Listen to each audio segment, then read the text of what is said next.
Seorang perempuan bernama Kisama Meridian dari Australia membagikan perjalanan spiritualnya melalui saluran YouTube pribadinya. Kisama awalnya adalah seorang Kristen, tetapi ia selalu terbuka terhadap berbagai keyakinan dan seringkali mempelajari agama lain ketika bertemu dengan teman-teman yang memiliki keyakinan yang berbeda. Ketakutannya pada kehidupan setelah kematian membuatnya sangat berhati-hati dalam mencari agama yang sesuai dengan hati dan pemikirannya. Beberapa keyakinan telah ia pelajari namun tak menghilangkan keraguannya, hingga ia bertemu dengan seorang teman muslim dan mulai mempelajari Islam darinya. Kisama mengungkapkan bahwa Islam yang temannya jelaskan sangat menarik perhatiannya. Ia mengatakan jika mempelajari Islam membuatnya candu. Bahkan sepulang bekerja ia akan segera pulang ke rumah dengan cepat dan mendengarkan ceramah Mufti Meng dengan excited setiap hari. Sebagai model dan pencinta fashion, ia juga tak merasa keberatan jika harus menggunakan hijab. Bahkan ia mengatakan jika hijab tak akan mempengaruhi penampilannya. Setelah pencarian yang panjang, akhirnya Kisama memeluk dan mempercayai Islam. Ia dengan tegas mengubah seluruh penampilannya, dan ia merasa bahwa penampilan sebagai seorang muslimah yang sopan membuatnya merasa jauh lebih nyaman dan lebih baik.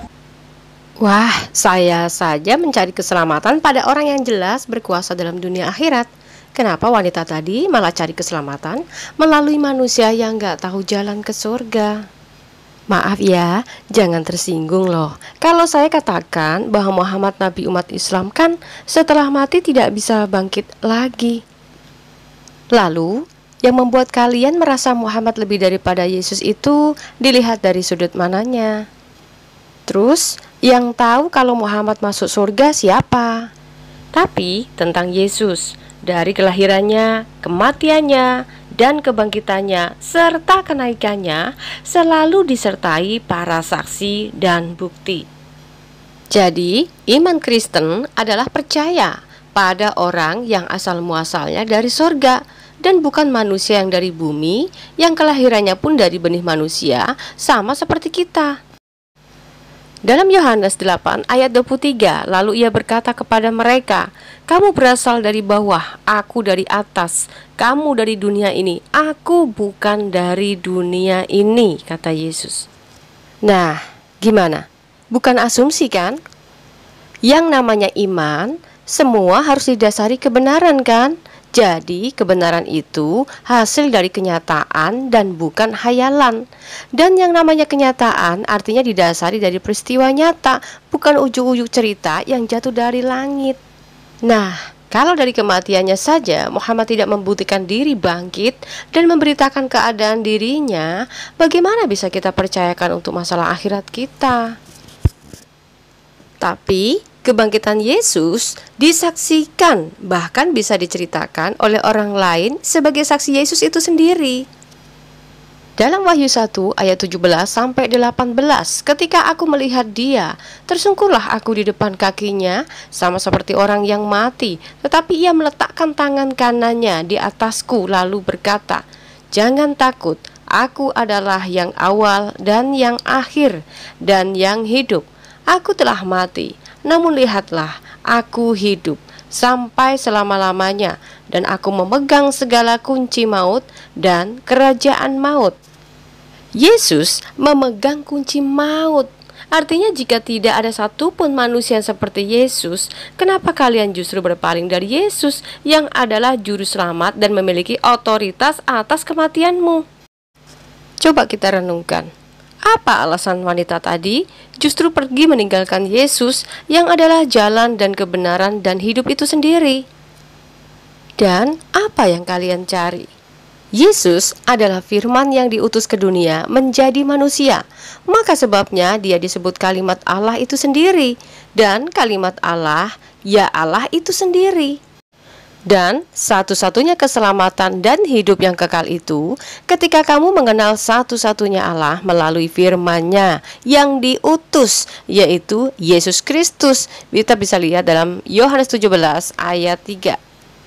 Inilah hidup yang kekal itu, yaitu bahwa mereka mengenal Engkau satu-satunya Allah yang benar dan mengenal Yesus Kristus yang telah Engkau utus. Artinya, satu-satunya yang harus dipercaya adalah firman yang menjadi manusia, dan satu-satunya utusan yang memberikan kita kehidupan yang kekal. Maaf, kok para mu'alaf malah bilang Muhammad? Data dan faktanya dari mana? Atau nggak perlu data, tapi imani saja? Dalam 1 Timotius 2 ayat 3-6, itulah yang baik dan yang berkenan kepada Allah Juru Selamat kita, yang menghendaki supaya semua orang diselamatkan dan memperoleh pengetahuan akan kebenaran. Karena Allah itu Esa, dan Esa pula Dia yang menjadi pengantara antara Allah dan manusia, yaitu manusia Kristus Yesus, yang telah menyerahkan dirinya sebagai tebusan bagi semua manusia. Itu kesaksian pada waktu yang ditentukan. Nah, untuk itulah Yesus memiliki gelar Mesias, artinya suatu janji Tuhan yang ditunggu-tunggu oleh manusia. Dan janji yang ditunggu itu adalah juru selamat, bukan sekedar nabi atau rasul. Maka sebabnya seseorang tidak akan diampuni dosanya apabila tidak mempercayai bahwa Yesus adalah Dia yang adalah juru selamat manusia. Yohanes 8 ayat 24, karena itu tadi aku berkata kepadamu bahwa kamu akan mati dalam dosamu, sebab jikalau kamu tidak percaya bahwa akulah Dia, kamu akan mati dalam dosamu. Artinya, ketika kamu memberi pengampunan atas kesalahan saudaramu, kamu pun akan diampuni kesalahanmu, sebab Tuhan Yesus terlebih dahulu sudah memberikan pengampunan dosa kepadamu. Dalam Matius 6 ayat 14-15, karena jikalau kamu mengampuni kesalahan orang, Bapamu yang di sorga akan mengampuni kamu juga. Tetapi jikalau kamu tidak mengampuni orang, Bapamu juga tidak akan mengampuni kesalahanmu. Jadi, tidak ada ceritanya kalau Tuhan kita tidak pernah berkata telah mengampuni dosa manusia, kemudian kita justru mau mengampuni dosa orang lain. Ini sangat aneh. Anda beriman pada Tuhan yang maunya disembah doang, atau beriman pada Tuhan yang menyatakan pengampunannya kepada manusia, sehingga kita pun meniru teladan dan ajarannya. Dalam Galatia 3 ayat 13, Kristus telah menebus kita dari kutuk hukum Taurat dengan jalan menjadi kutuk karena kita, sebab ada tertulis, terkutuklah orang yang digantung pada kayu salib. Salib adalah metode hukuman bagi orang yang melakukan pelanggaran hukum, dan setiap pelanggar harus dihukum. Itulah makna bahwa upah dosa adalah maut. Orang mengenalnya sebagai neraka. Pertanyaannya adalah, 1. Kenapa umat muslim begitu percaya diri bahwa dosa-dosanya sudah diampuni? 2. Bagaimana cara Allah mengampuni dosa manusia? 3. Caranya seperti apa?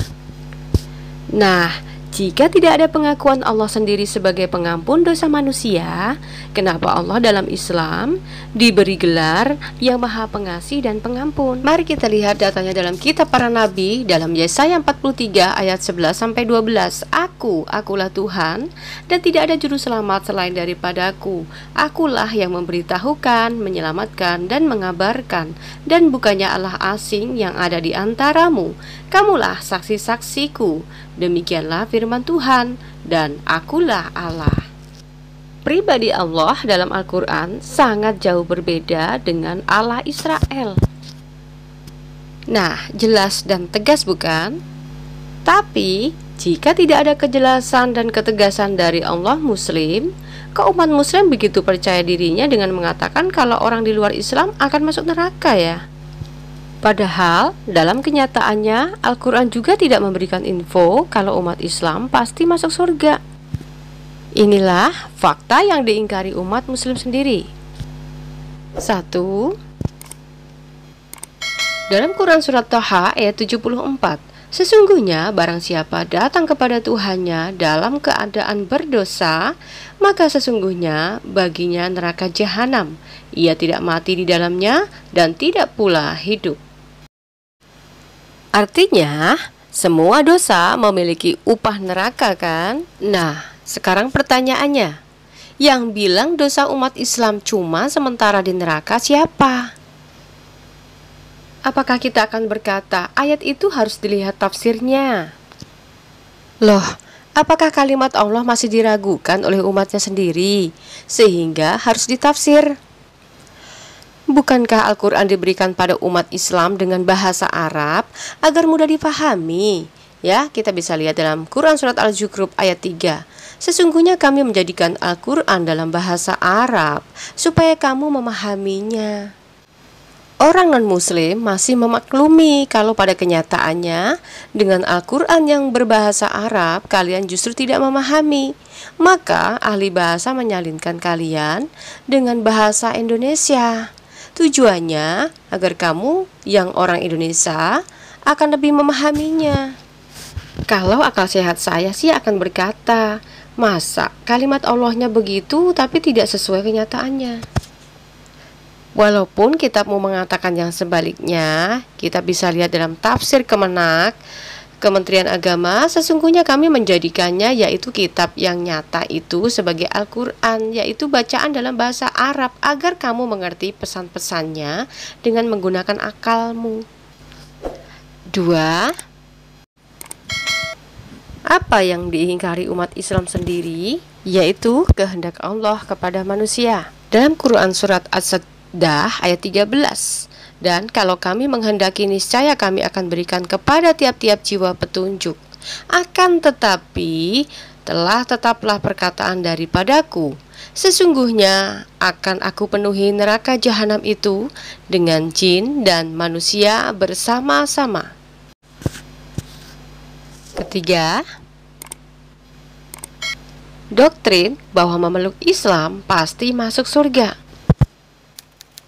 Benarkah agama Islam bisa menyelamatkan? Atau Muhammad bisa menyelamatkan? Atau Allah yang menyelamatkan?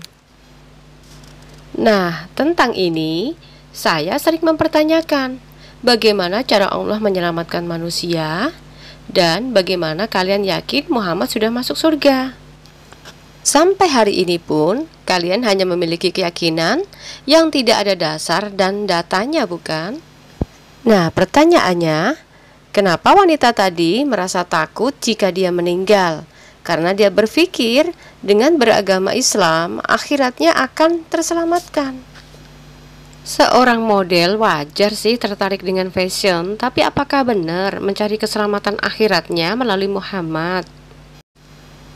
Jika jawabannya tidak, kenapa harus percaya dengan ungkapan, kamu masuk Islam, pasti dosamu akan dihapuskan dan kembali suci seperti bayi. Nah, ungkapan inilah yang sering disampaikan kepada Kristen awam yang malas baca Alkitab, akhirnya terlalu mudah percaya padahal datanya tidak ada. Karena dalam Islam, soal dosa itu harus ditebus dengan seberapa amalan ibadah kita. By the way, yakin dengan amalan akan membawa kalian bisa bersih dosanya? Yakin dengan amalan akan membawa umat Islam masuk surga? Mari kita lihat datanya dalam hadis riwayat Musnad Ahmad 7167. Rasulullah SAW bersabda, salah seorang dari kalian tidak akan masuk surga dengan amalnya. Para sahabat bertanya, tidak juga dengan engkau wahai Rasulullah? Beliau menjawab, tidak juga dengan aku. Namun Allah telah melimpahkan kepadaku rahmat dan kemuliaannya, dan dia juga meletakkan tangannya di atas kepalaku. Jadi pertanyaan juga ya, ini sebenarnya tangan Allah segede apa gitu ya sampai bisa meletakkan kepalanya Muhammad gitu loh.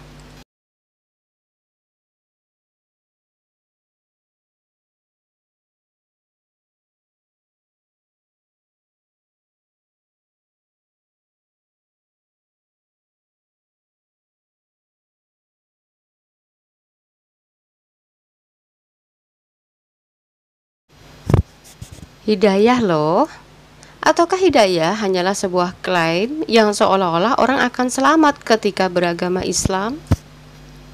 Berdasarkan pengalaman saya sejak saya menganut Islam, yang saya tahu, Islam hanya diwajibkan untuk menyembah kepada Allah dan mengakui Muhammad sebagai utusannya.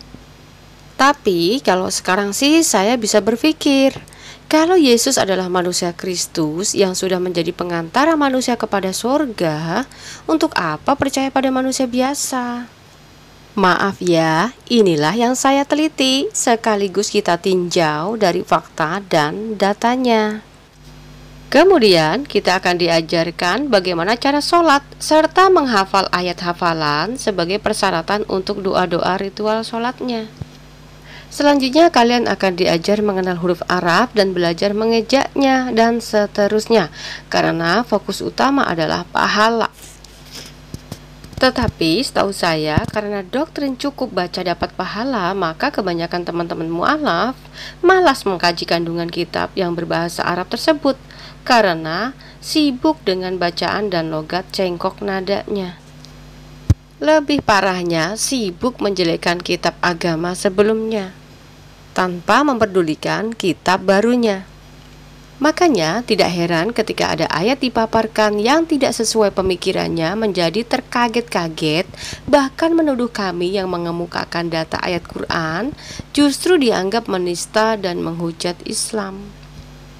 Nah, itu sebabnya marilah kita kritis, sebab kesempatan manusia hanya di dalam dunia ini, karena menurut Quran juga akan ada hari penyesalan. Mari kita lihat datanya dalam Quran surat Maryam ayat 39. Dan berilah mereka peringatan tentang hari penyesalan, yaitu ketika segala perkara telah diputus dan mereka dalam kelalaian dan mereka tidak pula beriman. Tuh, ayatnya nggak bilang orang kafir yang menyesal, tapi orang yang lalai. Jadi orang Islam pun bisa lalai. Nah, kalau umat Islam lalai terus akhirnya meninggal, bagaimana dong nasibnya? Makanya saya ingatkan kembali ya, bahwa Injil sudah memberikan keterangan bahwa kabar baik itu adalah pengampunan dosa yang sudah dinyatakan Tuhan Allah kita yang Esa di dalam satu pribadi, Yesus Kristus, Juru Selamat manusia. Dalam Kisah Para Rasul 4 ayat 12, dan keselamatan tidak ada di dalam siapapun juga selain di dalam Dia, sebab di bawah kolong langit ini tidak ada nama lain yang diberikan kepada manusia yang olehnya kita dapat diselamatkan. Dalam Yohanes 17 ayat 12, selama aku bersama mereka, aku memelihara mereka dalam namamu, yaitu namamu yang telah engkau berikan kepadaku.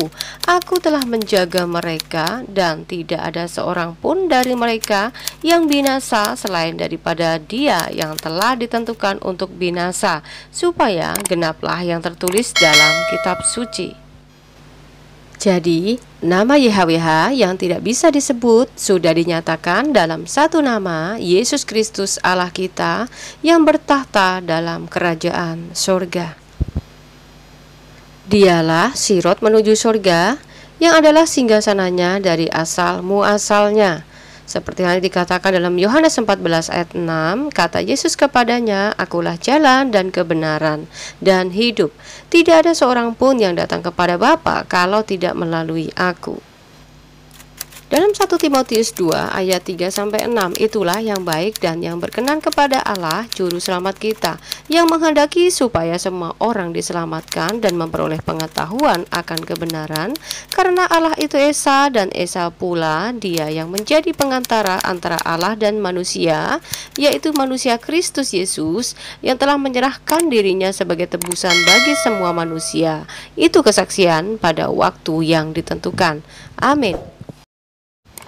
Salam waras, Tuhan Yesus memberkati.